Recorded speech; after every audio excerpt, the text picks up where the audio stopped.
Hi there. Welcome once again to Dovice with Chinwe Kalu. It's good to have you with us. And we're still having a good time. And I'm hoping that we'll have still some more, a lot of counsel. We still have Dionne Obodo Jemide in the house with us, talking about divorce and life after divorce. It's a painful topic, but she's still here talking. And so this is our third session, and I'm hoping that after today, everyone out there who has issues in these areas has something to work with that they can take into their future. Dionne, thanks once again. We're still here. Dionne, let's go straight into the topic of the day. Now, your children, I know you've said you had 4 children. They're all grown now, but how did they cope with, the whole situation when you had to leave home?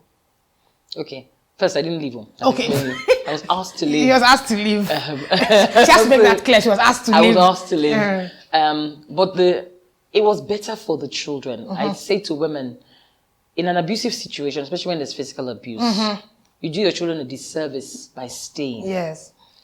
My eldest daughter, when she was the age of 10, she was in year 5 or 6, she started to steal. She would steal an apple in class, and she would have an apple in her bag.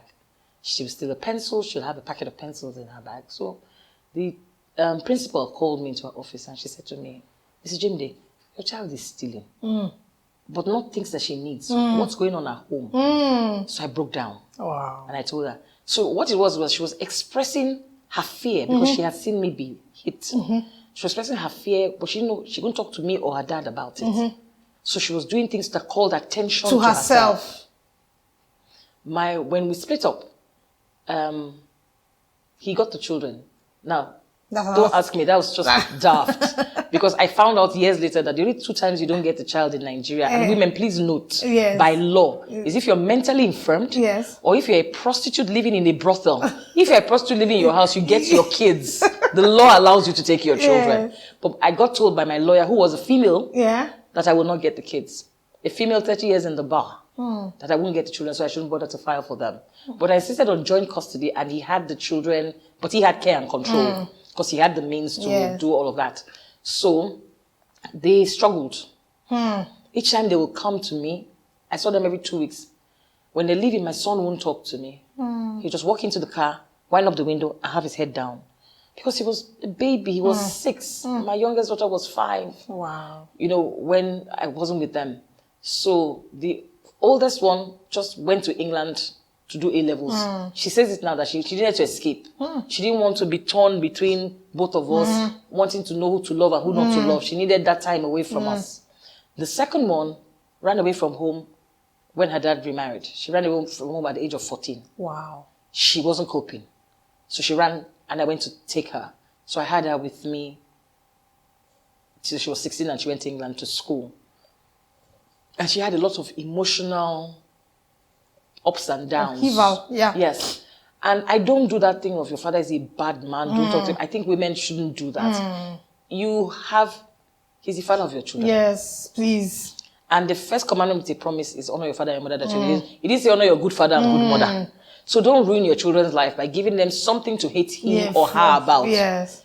Now, I can't speak for my ex. I can't speak for the things that I heard that he said about me to the children or not to children. And he says, I said quite a lot of things to the children. But my children love us both. I tell them, you love us both differently. But you're supposed to love us. Yes. You're supposed to honor us. You're supposed to respect us. Now, they're grown. My eldest is going to be 22. I'm going to have a 19-year-old. I'm going to have a 15-year-old and a 14-year-old. The 15 and 14-year-old were not big enough to have seen any of the signs. The other 2 saw me being hit at some point. So those 2, the last 2, were pretty much okay. Yeah. My son, I teach to express. He used to have tantrums and want to lean towards anger. I'm a spoiled road and spare the child. I slacked it out of him. No. Which brings us to the question. Yes. A lot of the dysfunction we see in families is really because people are not properly raised. Let's talk to the parents. How do I raise my son, to ensure that his wife doesn't curse the day I give birth to him? How do I raise my daughters such that their husbands don't say, who raised you, so that at the end of the day, it translates to something good later. It looks like there's something wrong there. What is it you think we should do? Well, I can only speak from how I raise my children. I teach them to be independent. But that was from when I was even married. My children didn't sleep in my bed, even as babies. No. They slept in an adjoining room in their own bed with a child monitor. So, and they were not carried if they were, my Weibo doctor said then, if she's not wet, she's not running a fever, and she's not hungry, you don't need to carry her. So you can cry your lungs till they want to collapse. You cry and sleep. Yeah. So my kids were taught to be independent. So when I left them, I was afraid, but I wasn't afraid because they were independent anyway. My kids picked up after themselves. My ex is a cake decorator. My babies used to crawl around an iced cake. Wow. Because they were taught not to touch it. Yes. And that's from crawling. So you can, from small, not all that whole, oh, still a baby, I'm not one of those mothers. So that's why they could cope on their own. Now I have 2 in England on their own. They work and they go to school. It's not like the father doesn't have money to send to them. But my dad was sort of person that as soon as you graduated, he gave you a British passport and £100 and told you that you couldn't stay on state benefits for even a month. So we never stayed, me and my siblings didn't. And my kids are told the same thing. You cannot collect state benefits. I didn't raise a lazy child. Yes, I worked as a waitress. I cleaned people's houses. I cleaned offices until I learned how to, I taught myself to type so I could get an office job. So you teach your child to be independent first because the problems between you and her father has nothing to do with them. Yes. So raise your child regardless. I didn't have my kids. So when my ex's new partner came, sometimes they want to do homework and neither him nor his partner were home. Then we were married. They would call me and I would do homework on the phone. Wow. that is really parenting. Yeah, I would call, they would call and they would have a challenge and we'll talk it through. But I taught them to respect each other. Especially my son. I think I'm hardest on him. I said to him, I said, you have to be a gentleman. I want to raise a gentleman. Yes. So if we're walking out of a room with his sisters, we went on a holiday last year, and he's trying to walk in front of us, all of us will just stop and be looking at him. You know that kind of look, like, and he will let it no matter what. He will just quickly go back and allow us to go through the door first, so that there are no problems. Yeah. If his youngster can be a bit mouthy, if she's mouthing off and everything, and he really, because he's very sensitive, and he's really hurt by it, I would tell her off. I will address it. Then I would take him aside, and I'll tell him, if you want to cry, cry. I still put my kids, my son, I put him on my leg. He's taller than all of us. Sit here. If you want to cry, you're allowed to cry. You're a human being. Show emotions. How a man. Yes. If your sister is, because you can't hit her, and you're angry with her, and it's bringing tears to your eyes, yes, but calm down. Dry your tears and calm down. If you hit her, what do you stand to gain? Nothing. Nothing. Always think about that. I dialogue with my children now because they're too big for me to do. But I explain every action and every reaction to them. When your child asks you a question, it means somebody has discussed it already. My second born asked me at the age of 10, Mommy, what does it mean to be gay? I thought, oops, there it is. So I said, I go and bring the Bible and the dictionary. Because dictionary already had the meaning of same-sex at that time. So she read that to me. Then I said, okay, Opo, Sodom and Gomorrah. We are Christians by our faith. This is what the Lord doesn't like. So now they're in the art world. One is in creative media, one is a fine artist. Half their tutors and their classmates are gay. I've said, understand that God loves every person. He may not love what you are doing. So separate, always tell them, do not defend yourself. Tell them, I'm a Christian and my beliefs are. However, I love you with the love of God. And I have no business with your sexual preference. But own your own beliefs. Own your life. Be independent enough to have a thought that is independent. My marriage didn't allow me a lot of that. And that's so I'm very emphatic. And that's really where you raise spouses that can tolerate or can live with other people. And, you know, encourage them in what their differences. Because you know, every couple comes together and their differences. And what we are supposed to do as husband and wife is encourage our differences, maximize ourselves. Maximize your help strengths. us to help us to maximize our strengths and cover up our shortcomings. And so when you get married and you're a strong woman and your husband cannot cope with that, or, you know, you find that it's simply a function of the fact that they just haven't been able to come to terms with the fact that they are strong people and you should be able to. But Chinwe, that's the funny thing. Most men are attracted to strong women. That's why he chased you in the first place. But you see, suddenly when you become his wife, you must be weak. I don't understand it till today. Because what actually attracted you was that whole strength and no, her but you see, flamboyance. what I noticed is that I remember we had Fela Durotoye on the show once, and he told us that there are different types of men. There's the one who sees you as something he needs to capture and tame. So your strength attracts him, but he really wants to put it under. Why? I don't know. That is where that sounds like training a yes, dog. But that's what they want. They get you, and for them it's like a trophy, and then they now want you to be what they want.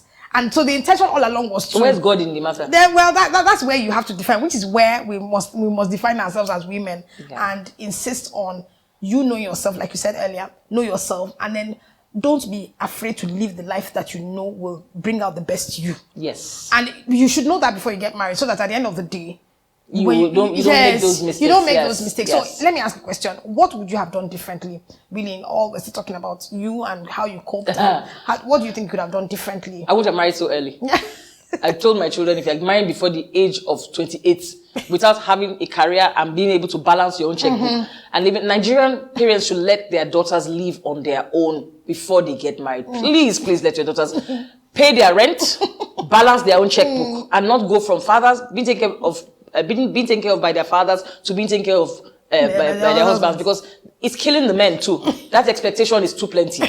So please let them live on their own with a couple of girlfriends and balance their own checkbook. Yes, let them earn their own money. So I wouldn't have married so early. I would have waited until I knew myself. Yes. Because then I was taking the validation of who I was from my partner. So as I grew, because we started having problems the older we got, we had more problems. He said he was changing and he expected certain things, but he forgot that so was I. It was the role of wife and mother was thrust upon me. He didn't have to do as much in the mechanics of running a family. Yes. Then I ran 2 businesses alongside him as well as that. So I was challenged. I was tired. I needed looking after. And he didn't understand. My strength was fine as long as it was serving him.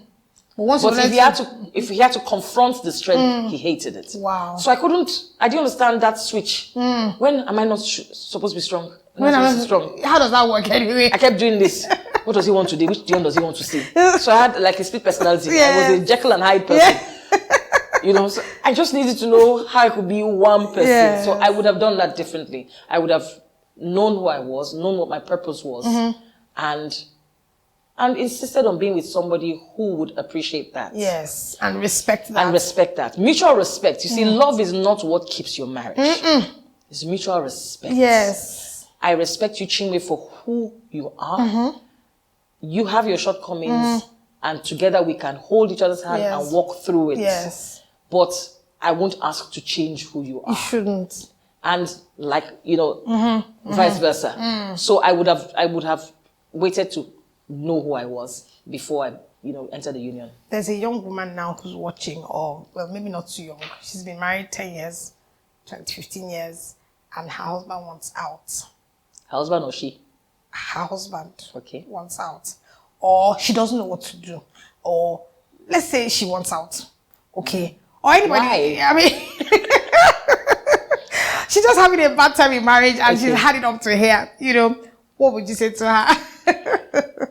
If it's abusive, the Bible does say you can be separated for a bit. What is abusive? Come out. Please, can you just define abusive? Okay, there's physical abuse never starts as physical abuse. It starts as a mental manipulation of the person to get into a place of fear. So that when they hit you, you won't run. So abuse starts like that. The demeaning comments, making you feel like nothing. It's dangerous. People have been known to commit suicide. From that and get into depression and everything. I started drinking. I needed to drink half a bottle of red wine and 3 tablets of 3 milligrams of Lexotan to get 4 hours sleep. Wow. By the time, just before the end of my marriage. What that did, because Lexotan is a muscle relaxant, I used to coast through the day. So when my ex is saying mean things to me, I couldn't hear him because I was floating. So the alcohol and my mind was fuzzy. So I really didn't hear. I couldn't focus enough to hear. So my eyes were spaced out. Yes. So I was a junkie. Jesus. It's just that simple. So why be that? Come out. Go home to your parents. I beg parents, take your children in. Don't give them that drivel about what people will say. If you're good, people will talk. If you're not good, they will talk. Let them talk. According to Sonia, they let them say. You know, go home to your family. Even if they live in a hut and you used to live in Banana Island, go stay in that hut. Eat fresh vegetables every day and lean on your mother's breasts. That's her child. I expect my kids to come home if they're in any pain. And don't be very quick to get Christian counseling first.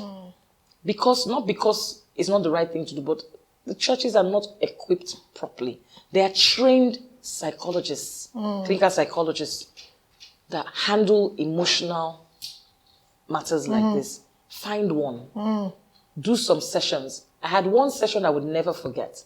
And the man said to me, close your eyes. And I did. And he said, think about your most gruesome experience with your ex. He said he wished he had a video camera, that my face contorted. He said, now wrap it up in a ball in your palm. He said, my palms now clenched really tight. He said, now imagine it's a ball of fire. Immediately he said that I did this. Because he said, that's what I expected you to do. It's a ball of fire. You let it go. That's what you do with pain. She said, so anytime you think about the pain, do that exercise again and again. And let it go. And it worked. But he's a trained clinical psychologist, not a Christian. Yeah. But I'm old school. I'm like Christian junkie. No, you will do that eventually.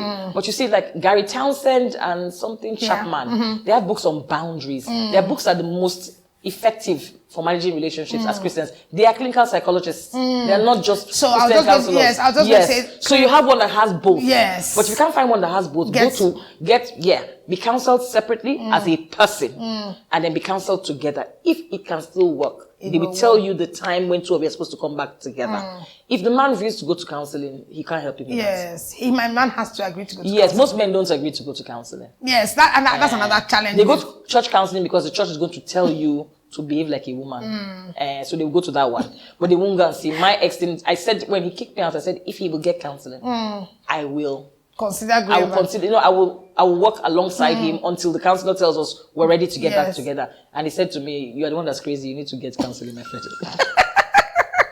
I thought it was so cute. So I just didn't bother. I guess, but these days you seem to have perfected, how you've managed it. And I really must commend the fact that you have allowed yourself go through what you have always called a journey. So can you just summarize your journey?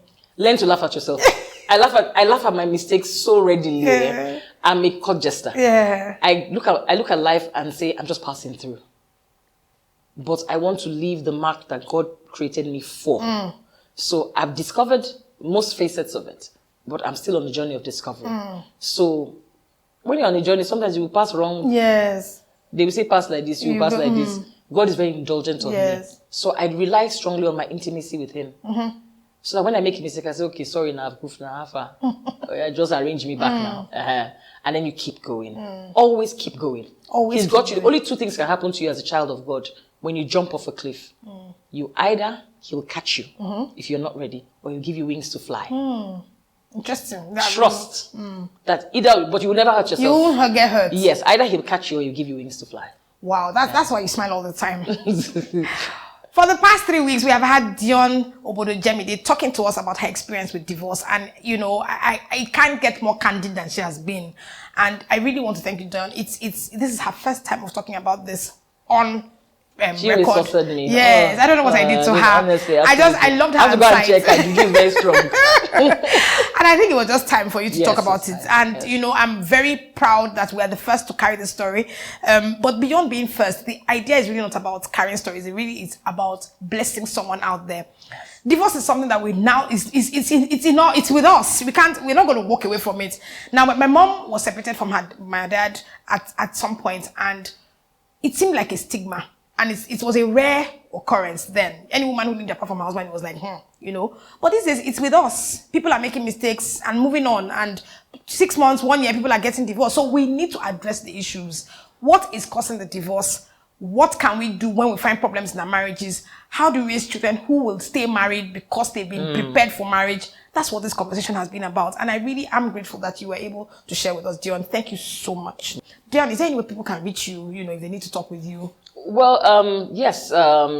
My email address is dionne.jamide@gmail.com. Very simple. And I'm on Facebook as Dionne Obodo. Yes. So you can just, inbox me on Facebook Messenger. I do a lot of counseling via Facebook, actually. All the other social media confuses me, so do excuse me. I don't know it very well like that. So Facebook, Dionne Obodo on Facebook. Yes. And then dionne.jamide@gmail.com.